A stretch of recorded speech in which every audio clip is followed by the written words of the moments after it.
आरिफ अलवी साहब ने एक ट्वीट फरमाई जो उनके ज़ाती अकाउंट से है, जो प्रेसिडेंट ऑफ पाकिस्तान के अकाउंट से नहीं है, जिससे बज़ाहिर ऐसा तासुर लगा कि शायद कोई आईनी बड़ा कोई भूचाल आ गया है। मैं आपको यकीन दिलाता हूँ कि किसी किस्म का कोई भूचाल नहीं है। उसने इस मनसब की तौहीन की है, बल्कि उसने रियासत को एक इंतहाई मुश्किल और आईनी बहरान में जो है वो मुब्तला कर दी है। देखिए, अगर उन्होंने दस्तखत नहीं किए तो फिर ये बिल कानून नहीं बने। सदर ममलकत की क्या ख्वाहिश और मंशा है कि कब और कैसे इस आईनी ओहदे पर रहना चाहते हैं या नहीं रहना चाहते, हमारे पास कोई ऐसा इल्म नहीं है।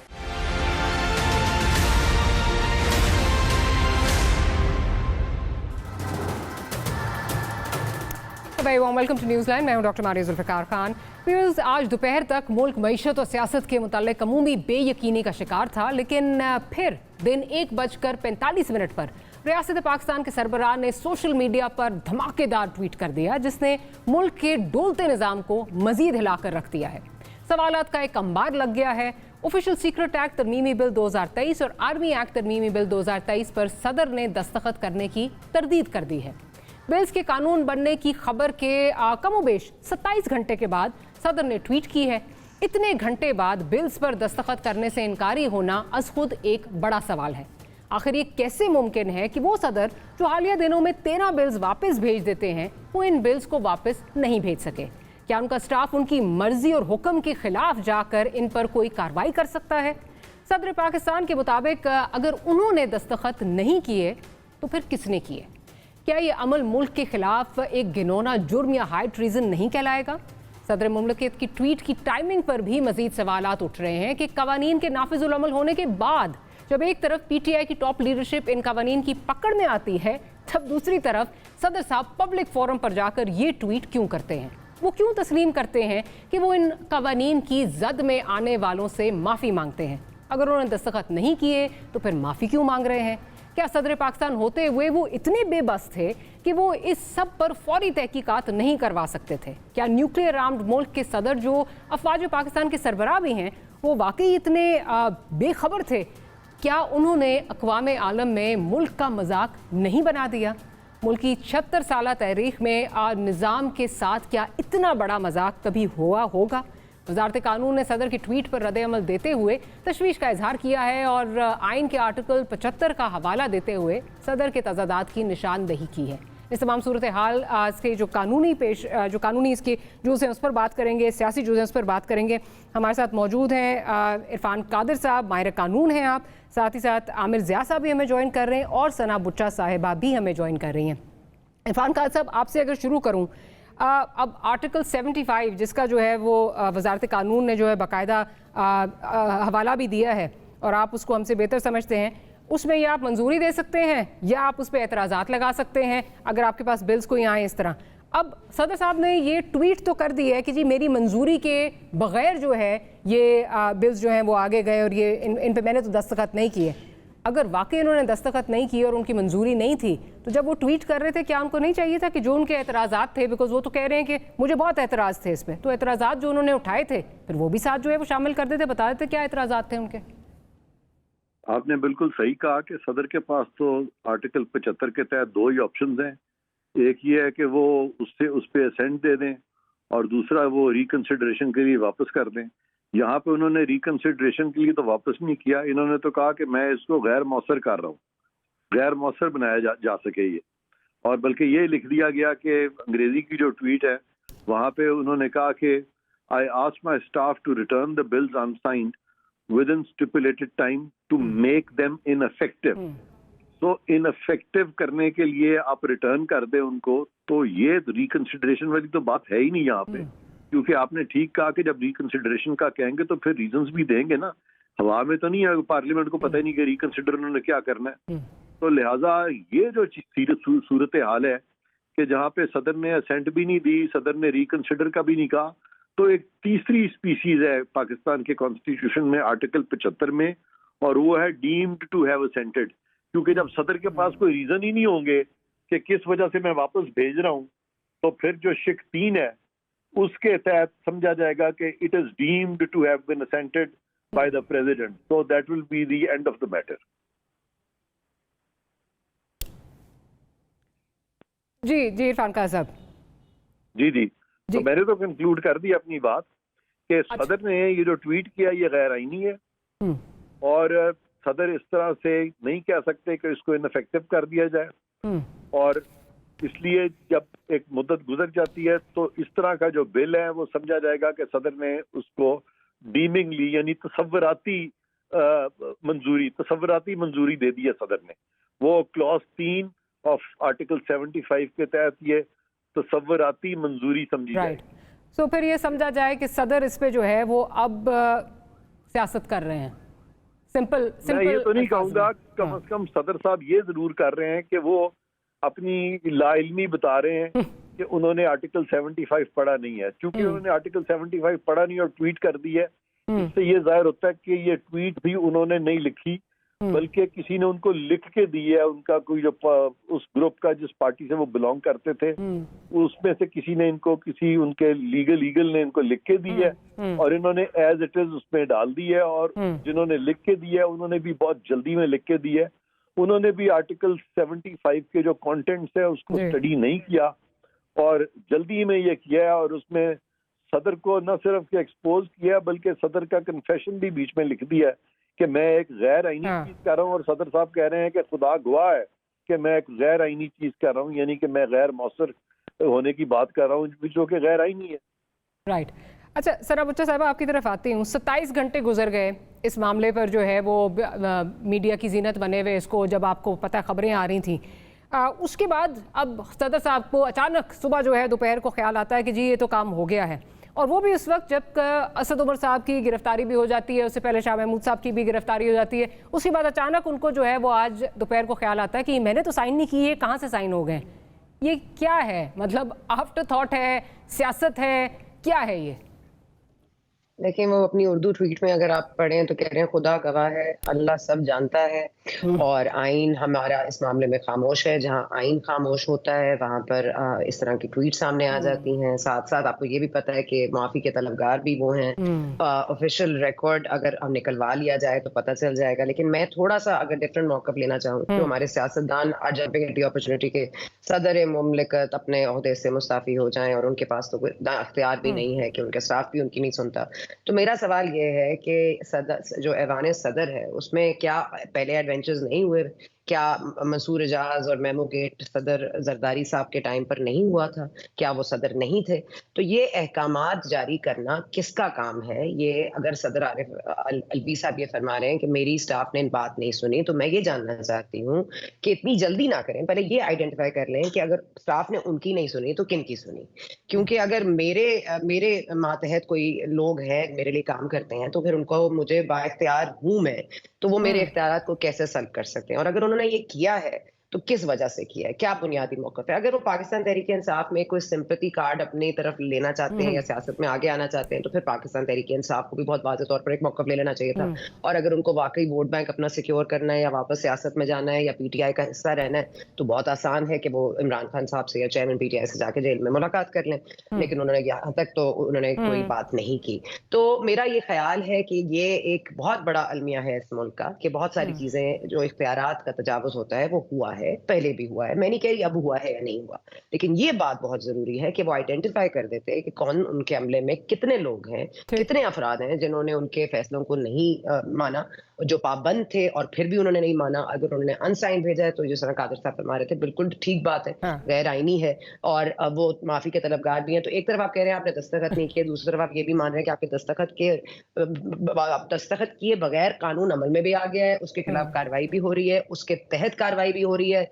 लेकिन आप कह रहे हैं कि आई अंडरस्टैंड कि ये कानून बन गया लेकिन मैंने इसको साइन नहीं किया था। I don't understand. और वो भी मुझे 27 घंटे बाद जो है वो याद आता है। जी जी जी बिल्कुल। अच्छा आमिर ज़िया साहब, अल्लाह को हाजिर नाजिर जानकर सदर साहब ने जो ये ट्वीट की है, क्या आप समझते हैं कि ये ट्वीट करके सदर साहब अपना दामन जो है वो झाड़ सकते हैं और कह सकते हैं जी भाई मेरा तो इससे कोई ताल्लुक नहीं है, ये लोग जो मेरी पार्टी के अरेस्ट हुए हैं मैं शर्मिंदा हूँ लेकिन मैंने ये साइन नहीं किया, मेरी वजह से नहीं है? Can he shrug of responsibility? Maria, मैं अल्लाह को हाजिर और नाजिर जानकर कहता हूँ, मैं आमिर ज़िया, कि मैं बहुत फिक्रमंद हूँ। इस मुल्क में ऐसी चीजें हो रही हैं जिसकी कभी हमें मिसाल नहीं मिली और हमारे हाईएस्ट ऑफिस को एक तमाशा बन गया है। मतलब इस मुल्क में कोई काम सीधा नहीं हो रहा, वरना दो चीजें हैं ना कि आप या तो मंजूर करते हैं या आप नामंजूर कर देते हैं। तो हम क्या तस्वीर करें, मेरे ख्याल में कादिर साहब रोशनी डालेंगे। मेरे जहन में जो सवालात हैं, क्या दस्तखत जाली हुए हैं उनके, पहला सवाल, ठीक है ना। दूसरा सवाल ये कि बाज़ औक़ात ये होता है कि हुकूमती इदारों में फौर करके कोई साइन कर देता है, तो क्या किसी और ने उनके दस्तखत कर दिए, इन्होंने ताकीद कुछ और की, किसी और ने कुछ और दस्तखत कर दिए। चलिए अगर ऐसी सूरत है तो क्या इनके पास इस बात का इख्तियार था कि भाई एक कहते हैं जालसाजी अगर की गई है या किसी ने बिना उसके कर दिया तो कोई डिसिप्लिनरी एक्शन ले सकते हैं ये with in his own office, किसी के खिलाफ कार्रवाई करेंगे, क्रिमिनल प्रोसीडिंग्स करेंगे, क्योंकि ये समझ से बालातर है। ये मेरी समझ में नहीं आ रहा। मतलब एक तो मैं दुखी इस बात पर हूँ कि देखिए हमारे यहाँ हर इदारे का, हर हाई ऑफिस का मजाक बन गया है और पूरी दुनिया में तमाशा बन रहा है। बतौर पाकिस्तानी में फिक्रमंद होना चाहिए कि लग रहा है हमारी चीज कोई चल के ही नहीं दे रही है सीधी तरह से, ठीक है ना। आप चले, हमने कहा जी मुतनाज़ा कानून है, ठीक है ना, अब चले पास हो गया, या तो आप उसके ऊपर एक अपना एक नैरेटिव बिल्ड करते हैं, आप कहते हैं कि जी इसमें ये जैसे कि कादिर साहब फरमा रहे हैं ये अमेंडमेंट्स होनी चाहिए, ठीक है ना। तो मेरे ख्याल में उनका एक तो अच्छा, दूसरी बात ये कि अमूर रियासत और अमूर हुकूमत ट्विटर पे नहीं चलाए जाते, एक्स पे नहीं चलाए जाते। मेरी समझ से फिर ये भी चीज मेरी समझ से बात है, इसको किसी भी तरह से और कोई इसके वाई मीडिया होगा, किसी और तरह से कोई आप स्टेटमेंट इशू करेंगे, कोई इसका फिर आप सोल्यूशन भी देंगे, ठीक है ना, क्योंकि आप प्रेसिडेंट ऑफिस है ना, तो आप ये बात ये नहीं कर सकते कि जी मुझे इतराज है और मैं माफी का तलबगार भी हूँ। क्या कैसी बेबसी है ये बेबसी क्यों है। फिर दूसरी बात ये कि अच्छा, फिर दूसरी इंतहा कि भाई लोग इस्तीफा मांग रहे हैं, मुझे नहीं पता इस्तीफा मांगना चाहिए नहीं मांगना चाहिए। इस्तीफा तो यहाँ पर बेशुमार लोगों को दे देना चाहिए, क्योंकि यहाँ पर कोई भी चीज काम करके ही नहीं दे रही है।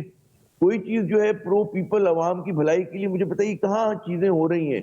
हर जगह पर आपको सुकम नजर आ गया है, कमजोरी नजर आ रही है, तो बड़ी तशवीश की बात है। तो कादिर साहब से मेरी गुजारिश है इस पर रोशनी डालें कादिर साहब के, क्या दस्तखत जाली हुए हैं या किसी ने फौर करके किया होंगे, क्या आपका एनालिसिस। मैं पॉइंट ऑफ व्यू ले लेती हूं, लेकिन दामन अपना छुड़ा सकते हैं बिल्कुल आमिर ज़ैद साहब, लेकिन इस वक्त आपकी बात बिल्कुल अपनी जगह, साइन नहीं किए, ऑलमोस्ट एक दिन पूरा गुजरने के बाद, ऊपर बल्कि 27-28 घंटे बाद उनको याद आता है डिसएग्रीमेंट था, तो ऑब्जर्वेशंस कहाँ हैं, बहुत सारे सवालात। मुझे तो मतलब पता नहीं, दिस इज मुझे ये लग रहा है कि सदर साहब 3 में भी रहना चाहते हैं, 13 में भी रहना चाहते हैं, दोनों जगह जो है वो रहना चाहते हैं, और लेकिन ये चाहते हैं कि मैं यहाँ पे नजर आए कि मेरा इससे कोई लेना देना नहीं है, क्योंकि आज एक और गिरफ्तारी होगी। इरफान काजी साहब, आपकी तरफ आती हूँ। जो आमिर ज़िया साहब बात कर रहे हैं डिसिप्लिनरी एक्शन की, क्रिमिनल प्रोसीडिंग्स की, सदर साहब के पास क्या ऑप्शंस हैं अगर वाकई उन्होंने ये साइन नहीं किए जिस तरह वो कह रहे हैं और ये फोर्ज हो गए हैं या व्हाटएवर? नहीं, सदर साहब ने ये, इसकी रेलेवेंस नहीं है कि उन्होंने साइन किए हैं या नहीं किए। कोई डिसिप्लिनरी प्रोसीडिंग्स की भी इस वक्त कोई रेलेवेंस नहीं है। रेलेवेंस इस बात की है कि सदर साहब ने किया क्या है। थोड़ी देर के लिए मैं मान लेता हूँ जो सदर साहब ने ट्वीट किया उसमें उन्होंने सच बोला है, और जो सच बोला है क्योंकि वो खुदा को हाजिर नाजिर जान के सच बोल रहे हैं, और वो जो सच बोला है वो ये कहा है कि मैंने इसकी कोई असेंट नहीं दी, और साथ ही कहा उन्होंने, मैंने कहा कि इसको गैर मौसर कर दिया जाए। उनके मुताबिक ये एक सच्ची स्टेटमेंट है।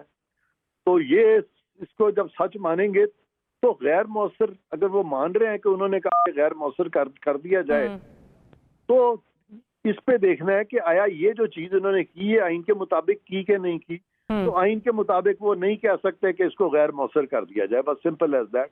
तो मेरे नजदीक तो इससे ज्यादा इस पे हमें जरूरत ही नहीं बात करने की, क्योंकि सदर ने ये मान लिया है कि उन्होंने गैर मौसर का कहा है, जो कि एक गैर आईनी चीज है। आर्टिकल 75 इस तरफ इशारा नहीं देता कि सदर ये कह के वापस भेजें कि हम गैर मौसर करते हैं।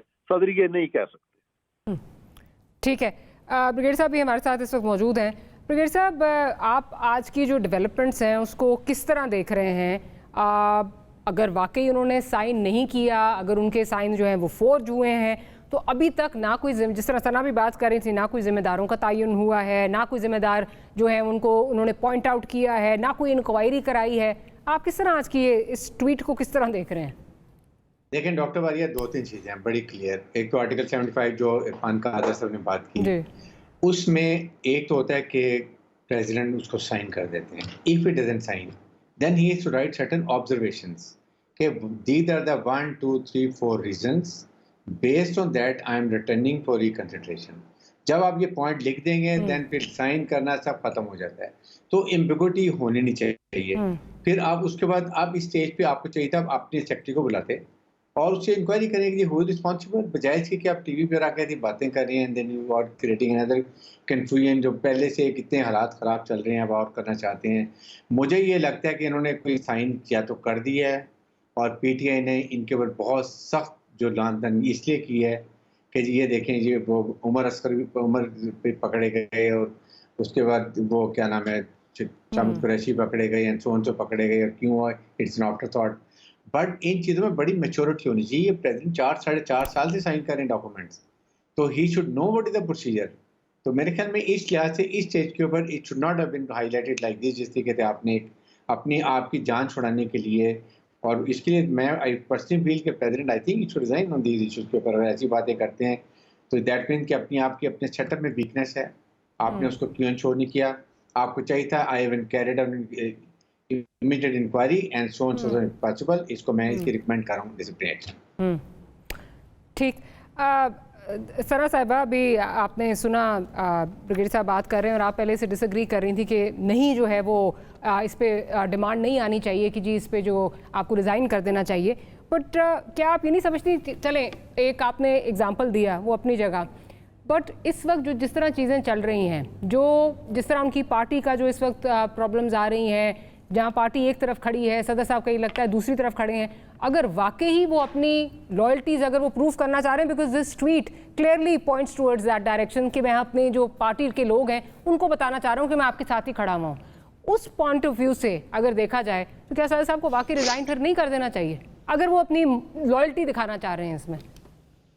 देखिए, बेबसी का तो ये आलम है कि वो माफ़ी तो मांग रहे हैं, तलबगार भी हैं वो माफ़ी के, और ये सब चीज़ है और खुदा गवाह है, जैसा मैंने पहले भी कहा, अल्लाह सब जानता है। लेकिन इस मुल्क में हम भी जानते हैं कि सदर के कितने पावर्स और कितने इख्तियारात हैं। इस मुल्क को सदर पाकिस्तान चला रहे हैं। क्या ये सारे बिल सदर पाकिस्तान से अप्रूव होकर ही इनैक्ट होते हैं? क्या किसी कानून साजी की ज़रूरत रही है? जो कानून से मुबर्रा हैं, क्या उनके लिए कभी कोई कानून साजी मैटर करती है? मेरा नहीं ख्याल कि ऑफिशियल सीक्रेट एक्ट या आर्मी एक्ट में जो तरमीम थी वो इस बात का अंदेशा तो बिल्कुल नहीं करती कि उनको ज़रूरत है इस कानून साजी की। जिनके लिए ये कटहरे का जो तयन है वो किया गया है, उसको लीगल कर दिया गया है। अदरवाइज इसमें ऐसी कोई बात पहले ऐसा नहीं है कि इस मुल्क में नहीं हुई। लेकिन मैं अगेन ये कहूंगी कि हमें ये बात बिल्कुल ठीक कह रहे हैं कादर साहब के गैर मौसर करने का ये गैर आईनी इकदाम था। लेकिन अगर इनके मशवरा कर लेते अगर वो कादर साहब से, सदर आरिफ अलवी अपनी ट्वीट से पहले, तो शायद उनको बेहतर तौर पर वर्डिंग पता चल जाती है। और अगर उन्होंने नहीं लिखा तो ये भी बड़ा तशवीशनाक है। लेकिन मैं वहीं पर उसी पॉइंट पर खड़ी हूँ कि ये रिव्यू होना चाहिए ऑफिशियल रिकॉर्ड का कि क्या आया, कि कब ये बिल मौसूल हुआ, कब उन्होंने दिया। 2 तारीख को ये गया, इसके गुजर गए इतने दिन, उसके बाद आपको याद आया। चले आपको जब भी याद आया, पॉइंट ये है कि यहाँ पर बात खत्म हो जाएगी। देखें, दिस इज वेरी स्कैंडलस, ये बात कोई छोटी बात नहीं है। लेकिन ये भी अज्यूम कर लेना कि सदर पाकिस्तान के पास इतने इख्तियारात हैं कि उनके रिजाइन करने से हमारे मुल्क में कोई बहुत बेहतरी आ जाएगी। मतलब वो एक बिल्कुल एक सिटिंग पोजीशन में है, उनका कोई रोल नहीं है, वो इस्तीफा दें ना दें क्या फर्क पड़ता है। पार्लियामेंट ने जो कानून साजी करनी थी वो कर चुकी, पार्लियामेंट घर जा चुकी, इंटरिम सेटअप में कोई कानून साजी होनी नहीं है। Sorry, I am interjecting. बिल्कुल आप ठीक कर रही हैं, इस वक्त सेरेमोनियल अगर आप उनसे कहें तो कोई वो इस पे दो राय नहीं है। बट जो ये ट्वीट है ये कैटेगोरिकली लगता है कि he is trying to reach out to those quarters जो इस वक्त समझ रहे हैं कि उनके साथ गद्दारी की है। पॉलिटिकली बात कर रही हूँ, उस कॉन्टेक्स्ट में सिर्फ बात मेरा ख्याल है ये जो बात कर रहे हैं इससे ज्यादा सीरियस है। जो मैं जिस तरह से आरिफ अलवी साहब की ट्वीट को देखती हूँ, सदर साहब की, वो है कि आई am not in charge, I am not in charge, parliament है नहीं, इंटरिम सेटअप इन प्लेस है, so who is in charge? Who is in charge of the things that are happening now या जो आने वाले फ्यूचर में होंगी? वो ये कह रहे हैं कि I am not in charge, which I think is more threatening, more horrifying than the tweet itself. कि जब आप ये कह रहे हैं कि मेरे पास इख्तियार होने के बावजूद मेरे अमले ने मेरी बात नहीं सुनी, तो ये बहुत बड़ी बात है कि अमले ने फिर किसकी सुनी। मुझे तो इसके ऊपर शक है और मैं चाहती हूँ कि ये ऑफिशियली हम रिकॉर्ड को तलब करें, हम पता करें कि क्या लिख के दिया था, फाइल अगर उनके पास आई थी, उन्होंने कोई एतराज़ात अपने कहे थे या उन्होंने कुछ लिख के दिया था। अगर वो रिकॉर्ड है तो उसको रिकॉर्ड को एविडेंस का हिस्सा बना के हमें देखना चाहिए कि if he is not in charge then who is. क्या उनका स्टाफ उन पर ये फौकियत रखता है? क्या उन पर ये ज्यादा वो बाइख्तियार है? मैं ये जानना चाहती हूँ कि एक अमले के अफराद किसकी सुन रहे थे जब उन्होंने ये वापस नहीं भेजा दस्तखत, अगर फोर्ज भी किए तो वो कौन लोग थे? पहले तो मैं उन लोगों को जानना चाहती हूँ। आरिफ अलवी साहब अपना दामन छुड़ा रहे हैं, अपने आप को श्रग ऑफ करना चाह रहे हैं, उनकी जो दिल चाहे वो करें। पॉइंट ये है कि the most threatening thing out of this is I am not in charge, then who is? That is the problem. Aamir Zia sahab आपकी तरफ आती हूँ। I am not in charge, who is in charge? Sana sahiba ये बात कर रही हैं कि ये बहुत ज़्यादा लम्हा फिक्री है कि then who is in charge अगर नहीं है।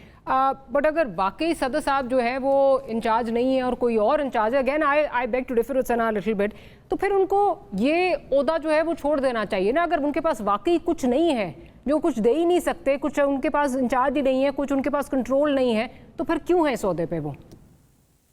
देखिए, जो समझ में नहीं आ रहा, अभी कुछ चीज़ों की वजाहत होना बाकी है कि ट्वीट से ये चीज़ वाज़ेह नहीं हो रही कम से कम कि उनके दस्तखत जाली हुए, किसी और ने उनके बिहाफ पे किए, या उन्होंने बगैर पढ़े दस्तखत कर दिए। ये 3 एजम्पशंस हम कर रहे हैं ना, और चौथी कोई बात तो हो नहीं सकती। मतलब क्या हुआ, क्या कैसे चला गया बिल, ये एक सवाल है ना। वो अब ये मुझे उनकी ट्वीट से वाज़ेह मेरी समझ में तो नहीं आ रहा। कादिर साहब रोशनी डालें। फिर मैं दोहराता हूँ कि जाली दस्तखत हुए, किसी ने उनके बिहाफ पे किए, फॉर प्रेसिडेंट एलबी करके कर दिए, या इन्होंने बादौकात हुआ कि इतने सारे कागजात आए, आपने पढ़ने की जहमत ही नहीं की, आपको पता ही नहीं मैं इस चीज पे साइन कर रहा हूं, तो किसी ने वो फाइल भी दबाकर, अब मैं एज्यूम कर रहा हूँ ना, वो भी इनके सामने कर दी। अभी तीनों सूरतें जो है मतलब है समझ में आने वाली हैं। इस पे जाहिर है कि पहला तो उनके ऊपर जिम्मेदारी कि अपने ऑफिस में इंक्वायरी करें और वजाहत करें भाई हुआ क्या। फिर बात ये होती है कि बेबसी जो होती है, कम से कम आदमी अपने दायरे कार में जो है वो वहां पर आजाद होता है। इस चीज में में को मजबूर नहीं कर सकता था इनको, इनके बिहाफ पे भी कोई दस्तखत करे तो चैलेंज हो सकता है, बहुत सारी चीजें हो सकती हैं। तो अपना बोझ वो किसी और पे ना डालें, उनको जिम्मेदारी कबूल करनी चाहिए इस चीज की। ये जो देखें ना, कल से खबर चल रही है कि जी हफ्ते के रोज सदर आरिफ अलवी साहब ने इन 2 बिलों पे दस्तखत कर दिए। अच्छा, आपको याद होना चाहिए कि इन दोनों बिलों के ऊपर सिर्फ पीटीआई नहीं बल्कि पीपल्स पार्टी में कई अनासर हैं और नून लीग में थे जिन्होंने कुछ तशवीश का इजहार किया था, सिविल सोसाइटी ने किया था। तो ये बिल जो है अपनी हैसियत में मुतनाज़ा तो है, ठीक है ना। अब ठीक है, अब चले मुतनाज़ा है लेकिन पास हो गया पार्लियामेंट के जरिए। लेकिन सदर अलवी के लिए तो कोई भी रिमार्क लगाते छोटा सा 2 लाइनों का वापस भेजते, असेंबली तो है नहीं, तो वो ज्वाइंट सेशन हो नहीं सकता जब तक नई पार्लियामेंट नहीं आते, तो इफेक्टिवली ये बिल किल हो जाते फॉर द टाइम बीइंग, ठीक है ना। अच्छा, ये काम भी नहीं हुआ, तो ये कह देना कि जनाब जो मेरे ख्याल में वजाहत होनी चाहिए, फिर उसके बाद आप बाकी बातें करेंगे ना कि भाई वो अगर बेख्तियार हैं फिर तो या तो तस्लीम करें कि किसी ने उनकी सुनी नहीं, इनको कमरे में बंद कर दिया गया, और मतलब ये कहते रहे कि ये मैं एतराज़ात करूं, इनके स्टाफ ने नहीं सुना और उन्होंने बिल आगे बढ़ा दी कि ये सूरत हाल है। चौथी सूरत हाल की मैं बात करूं, फोर्थ सिनेरियो, तो ये भी बड़ी खतरनाक है। ये भी मैंने शुरू में कहा था कि हम सबको फिक्रमंद होना चाहिए। आरिफ अलवी साहब के लिए फिक्रमंद होने की जरूरत नहीं है, आपको इस निजाम के लिए, इस मुल्क के लिए फिक्रमंद होना चाहिए कि कोई काम तो भाई सीधी तरह होना चाहिए ना। इस मुल्क के अंदर कुछ भी नहीं हो पा रहा, हर चीज मुतनाज़ा बन रही है, हर चीज के अंदर जो है शक शुबा आ रहा है, हर इदारा जो है, हर फर्द जो है वो जिसमें हम कहते हैं ना कि हम कहते हैं भाई ये काम सीधी तरह हो जाता है, चले गलत कानून बन गया, ब्लैक लॉ है मगर लॉ है ना, आपने किसी फ्रेमवर्क में रह के उसको पास किया, आपने फिर शुबे के इजहार कर दिया, तो अपनी तो मतलब एक होता है ना कि वो कराची के जमाने में अपनी तो समझ में नहीं आ रहा पार्टनर, ये हो क्या रहा है, हमारा मुल्क किस तरफ जा रहा है। ये बड़ी तशवीशनाक सूरत हाल है, ये एब्सोल्युटली होना चाहिए। वाकई बहुत तशवीशनाक सूरत हाल है, और क्या ड्रेस होगी या नहीं होगी, क्या ये जो जवाबात हम ढूंढ रहे हैं ये मिलेंगे नहीं, मेरा ख्याल है इसका जवाब हम सबको पता है कि नफ़ी में ही है। छोटी सी ब्रेक लेनी है, ब्रेक के बाद हाजिर होते हैं तो गुफ्तगू को यहीं से कंटिन्यू करेंगे।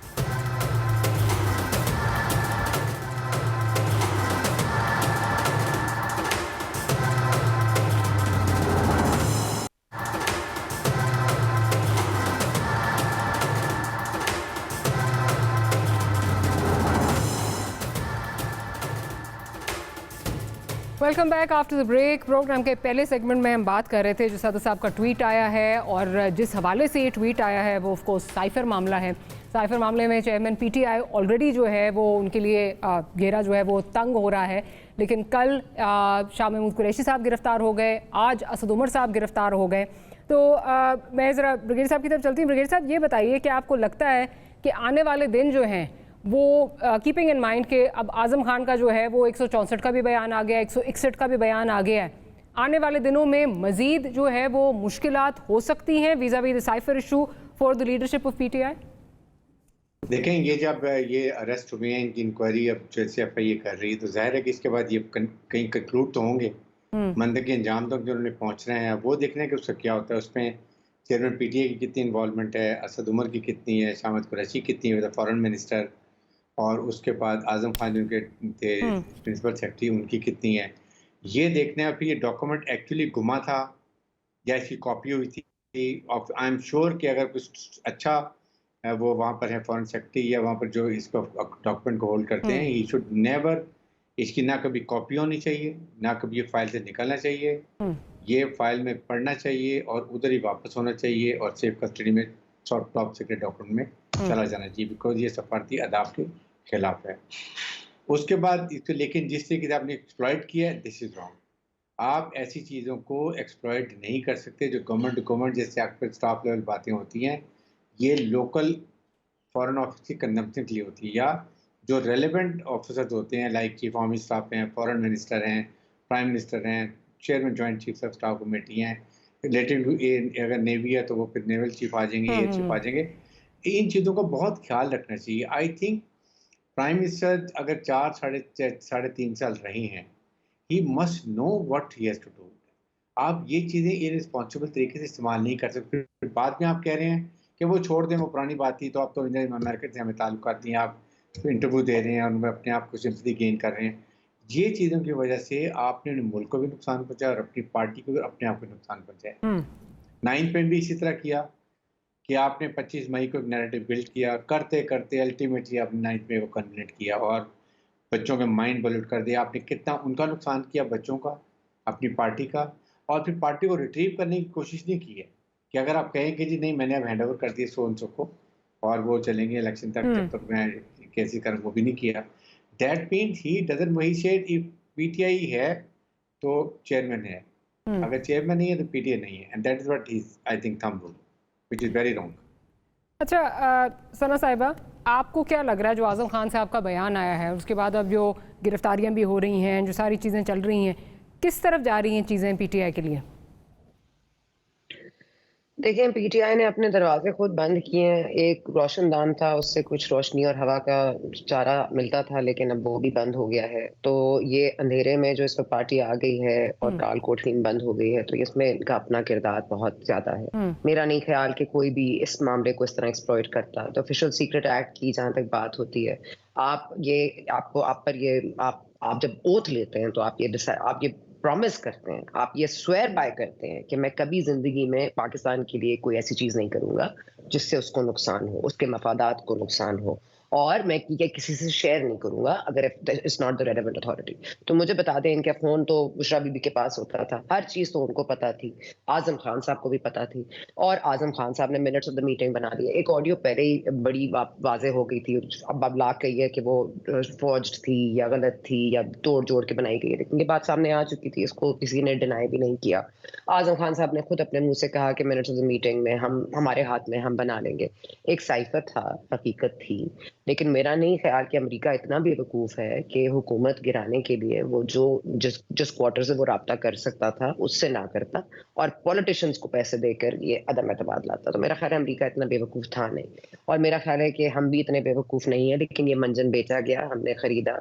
अब आजम खान साहब का जो मामला है वो कार्रवाई में जिस तरह से आगे बढ़ेगा वो देख लेंगे कितना उनका किरदार था, लेकिन शाह महमूद कुरैशी साहब ऑलरेडी ऑन ओथ है कि मैंने तो ऐसा कुछ किया ही नहीं है। खान साहब कहते हैं साइफर सच है, लेकिन सच होने के बावजूद आपने एक डिमाश कर दिया था, इसके बाद आपको इस तरह करने की क्या जरूरत थी? और खान साहब के खिलाफ कोई इकदाम उठा रहे और खान साहब कहें कोई बात नहीं आगे चलो, ये कभी खान साहब की पर्सनालिटी का हिस्सा नहीं है कि अमेरिका को छोड़ दो, पुरानी बात भूल जाओ, आगे चलते हैं। और अमेरिका में उनकी बड़ी सपोर्ट बेस नजर आती है। आपके शहबाज गिल साहब बड़े एक्टिव हैं वहां पे, आपके सेनेटर्स ने आज तक किसी वजीर आजम के लिए खत लिखा है? क्या कोई कानून साजी हुई है? क्या कोई पार्लियामेंटेरियन ने आगे बात की है? इनके हाउस में क्यों हमारे लिए खान साहब के लिए इतने खत लिख रहे हैं, इतनी बातें हो रही हैं? वो तो अमेरिका तो फिर अमेरिका साजिश का हिस्सा कैसे, अगर आपका वो मददगार भी वही है, आप उसी को तलब करते हैं, उसी की मदद आपको दरकार है और वो आपकी मदद कर भी रहा है, कोई और मुल्क नहीं कर रहा। लेकिन ये जाहिर है कि गलत बयानी हुई है और ये मामला है। लेकिन मुझे सिर्फ एक चीज का जो खौफ आता है वो ये आता है कि हम ये बहुत असर्टेन कर लेते हैं कि ये आदमी बागी है, ये आदमी करप्ट है, ये आदमी ऑफिशियल सीक्रेट एक्ट की इसने खिलाफ वर्जी की है, इसने हमारे मुल्क को नुकसान पहुंचाया है, वो मैंने सबके बारे में सुना है। मतलब मैंने तो जब से होश संभाला मैं यही सुन रही हूँ कि पहले नवाज शरीफ को मसला था, फिर जरदारी साहब को मसला थे, वो करप्ट हुक्मरान है, वो चोर हैं, उन्होंने हाईजैकिंग केस किया। मुझे सिर्फ ये लगता है कि 3 साल बाद हमें ये ना बताया जाए कि साइफर वाला मामला भी गलत था, खान साहब तो बिल्कुल निर्दोष थे, उनको वापस लाने की कोशिश ना की जाए। बस एक कांटा अगर लगा दिया किसी पे तो उस पर स्टिक कर जाए। अभी भी देखे ना, वो नवाज शरीफ साहब की वापसी मतलूब है हमें, लेकिन हम उनको डिक्लेयर कर चुके हैं चोर, हम उनको डिक्लेयर कर चुके हैं, हमारी अदालतें उनको चोर डिक्लेयर कर गई। नहीं किया तो अभी तक उन्होंने खुद डिक्लेयर नहीं किया, वो वहां बैठे हुए हैं और वापस आने की जहमत नहीं कर रहे, अपने भाई की हुकूमत में नहीं आए। तो बस मुझे सिर्फ ये खौफ आता है कि 3-4 साल हमें ये ना बताया जाए कि साइफर भी गलत था और खान साहब और चेयरमैन पीटीआई बिल्कुल ही मासूम है, ये बस हमें ना बताया जाए। मैं आमिर ज़ैद साहब आपकी तरफ आती हूँ, इसी पॉइंट को जो सना ने कहा इसको आगे लेके जाऊंगी। 164 के बयान हमने माजी में भी देखे हैं, इस तरह के बयान हमने पहले भी देखे हैं। Will this stand the test of time? वो जो बात सना कर रही हैं, will this stand the test of time, या ये एक और डार का 164 टाइप का बयान बन के निकलेगा और कल कोई और तोजी दी जाएगी कि नहीं ऐसे नहीं था, ऐसे था, अंडर ड्यूरेस था, बहुत सारी अन्य चीज़ें देखी हैं माजी में, और ये लुबे लुबाब ये होगा कि ये गलत एक फैसला था या ये चेयरमैन पीटीआई जो हैं उनका इसमें कोई कसूर नहीं था। देखिए, उस सना बुच्चा साहिबा ने पुरानी बातें याद दिलाई हैं। उसमें यकीनन जो हाईजैकिंग का केस था, और उसमें ब्रिगेडियर साहब भी बहुत अच्छी रोशनी डाल सकते हैं, हारिस नवाज साहब भी, कि उसके बारे में मतलब है आज भी जैसे हम लोगों ने जो उसका कवर किया था, हमने तो कोर्ट प्रोसीडिंग्स कवर की थी, बाकायदा देखा था, सुना था। वो जाफरी साहब उनके ट्रायल कोर्ट के जज थे, तो वो तो मतलब ओपन एंड शट केस था, और उसके बारे में किताब के अंदर भी मुशर्रफ साहब ने पूरी तफसीलात दी हैं। उसके बारे में पूरा एक कहते हैं ज़कीम आपको चीजें मिलेंगी, और वो कोई मामूली बात नहीं हुई थी। उसमें मतलब है कि फौज के सिपह सालार को आप लैंड नहीं करने दे रहे थे और रिसद तक जाने के लिए तैयार थे कि भारत में उसका तैयारा उतर जाए, और फौज को डिवाइड करने के लिए एक ऐसे शख्स को कि जिसका ताल्लुक मतलब फाइटिंग ट्रूप से नहीं था, ज़ियाउद्दीन साहब, उनको जो है बना दिया गया था आर्मी चीफ। तो बड़ी खतरनाक बात हुई थी। लेकिन फिर हमने देखा कि जब भी मैं कहता हूँ कि नवाज शरीफ साहब बहुत लाडले थे कि उन्हें माफ कर दिया गया और दोबारा उनको तीसरी मरतबा मौका दिया गया, इफ यू अलाउ मी, आपने भी एक टर्म यूज की, ओपन एंड शट केस। ये हम हर दफा ना यही सुनते हैं, ये ओपन एंड शट केस है, लेकिन वो कभी ना शट होता है और वो अगला जो है ना वो कोई मंतकी अंजाम तक पहुंचता है। वो उस वक्त तक इत्तेफाक करता हूँ आपकी बात से जी। भाई जब हुदैबिया पेपर मिल का case open and shut case था, वो कहते थे जी पैनामा से बड़ा है, वो उठा के कोर्ट ने खत्म कर दिया।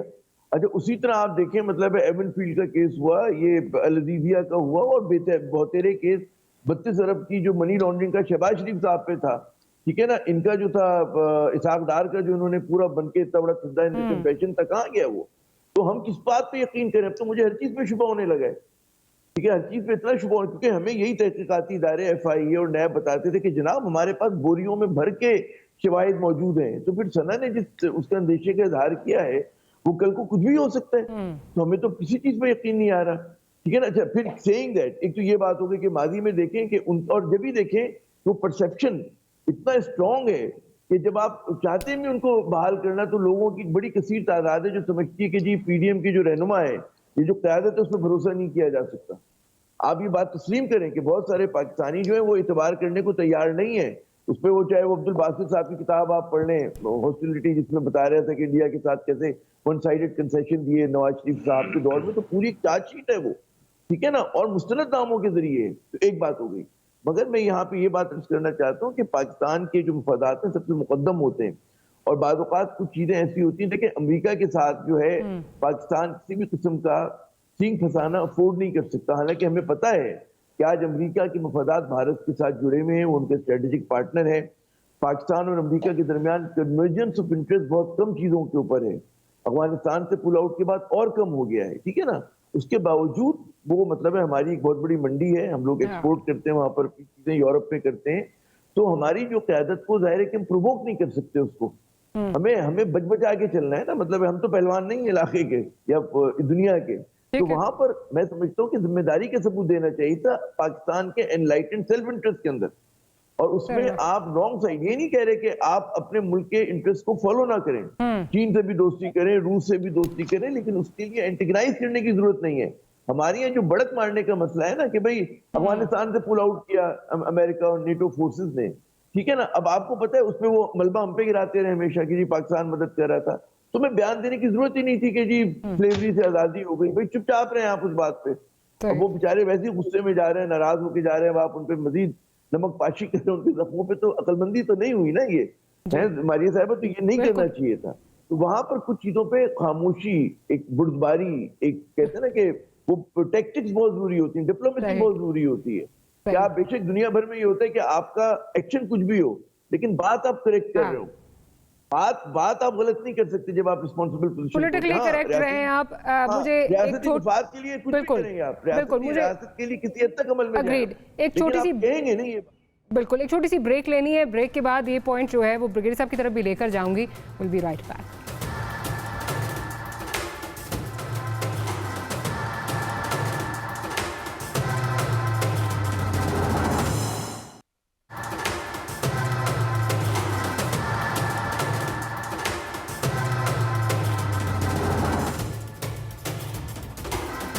Welcome back after the break. PTI की जो टॉप लीडरशिप है उसकी गिरफ्तारियों का सिलसिला जारी है, लेकिन शाह महमूद कुरैशी साहब की जब गिरफ्तारी हुई और उसके बाद वो बाहर निकले तो उस पर leader of the opposition, former leader of the opposition Raja Riaz sahab ने क्या कहा, क्या तबसरा उन्होंने किया, ज़रा वो सुन लेते हैं, फिर मैं आगे चलती हूँ।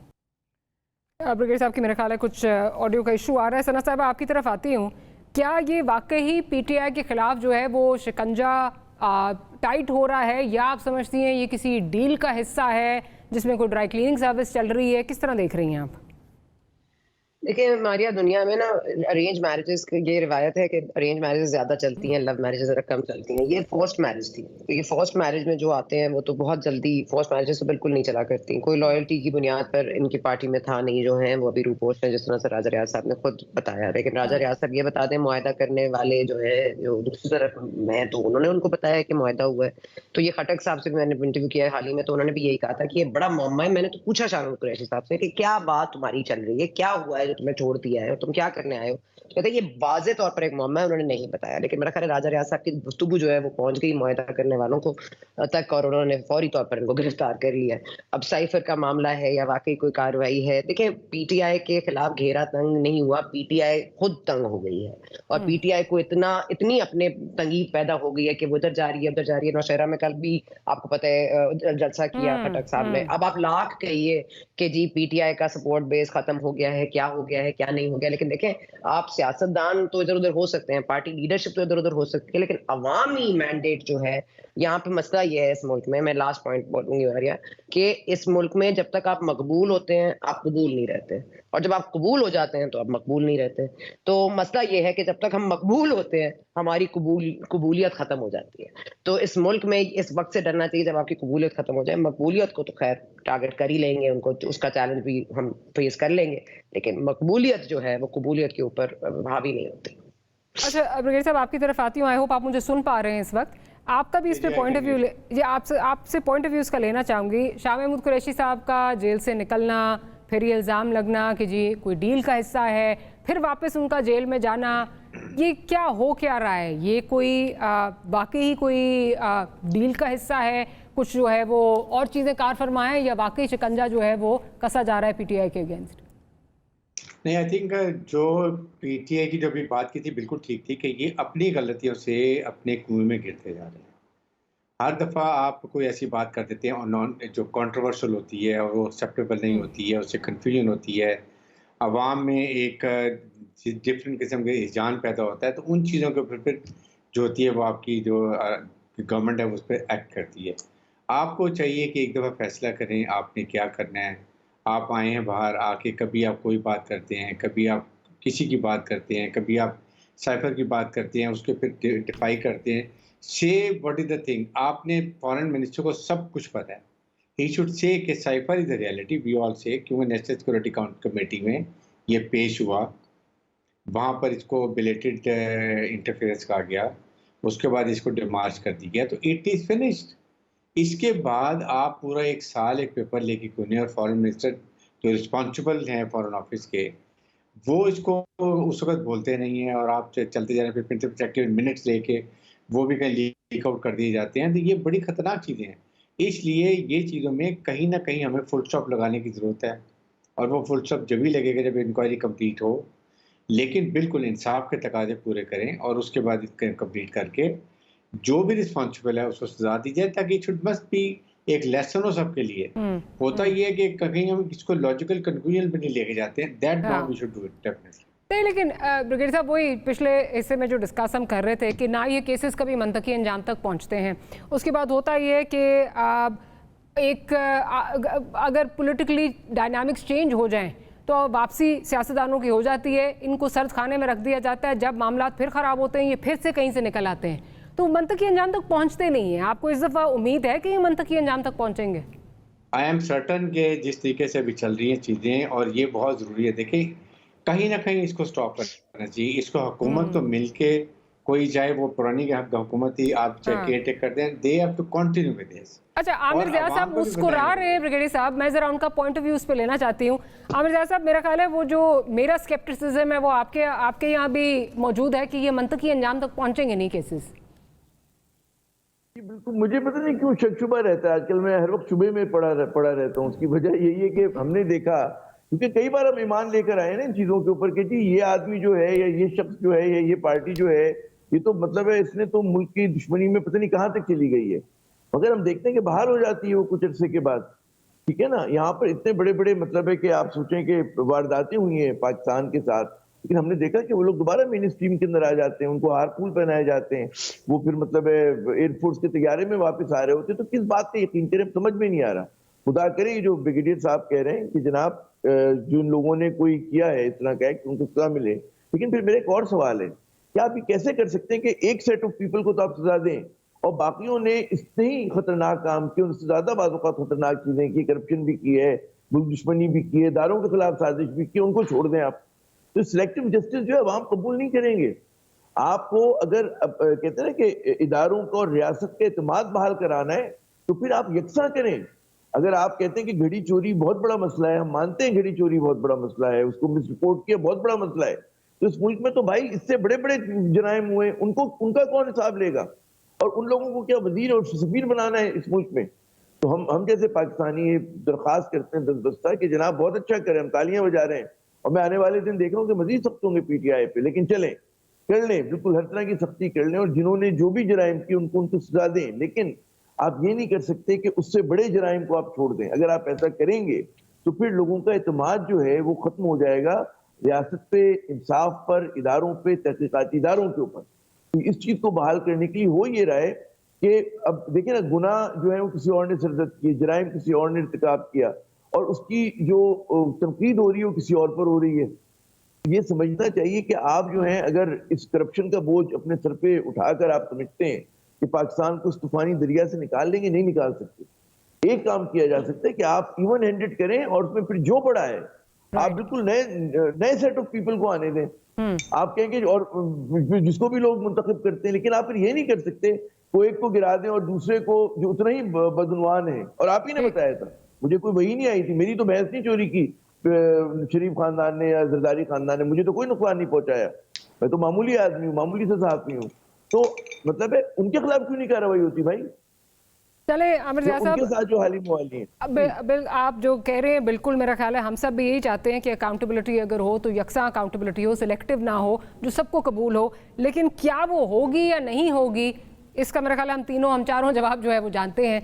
Let's hope against hope. मुझे प्रोग्राम जो है कंक्लूड करना है। सना बुच्चा साहब आपका बहुत शुक्रिया, ब्रिगेडियर साहब आपका बहुत शुक्रिया, और Aamir Zia sahab thank you for making time for the programme. Will see you next week. Good night and अल्लाह हाफिज़।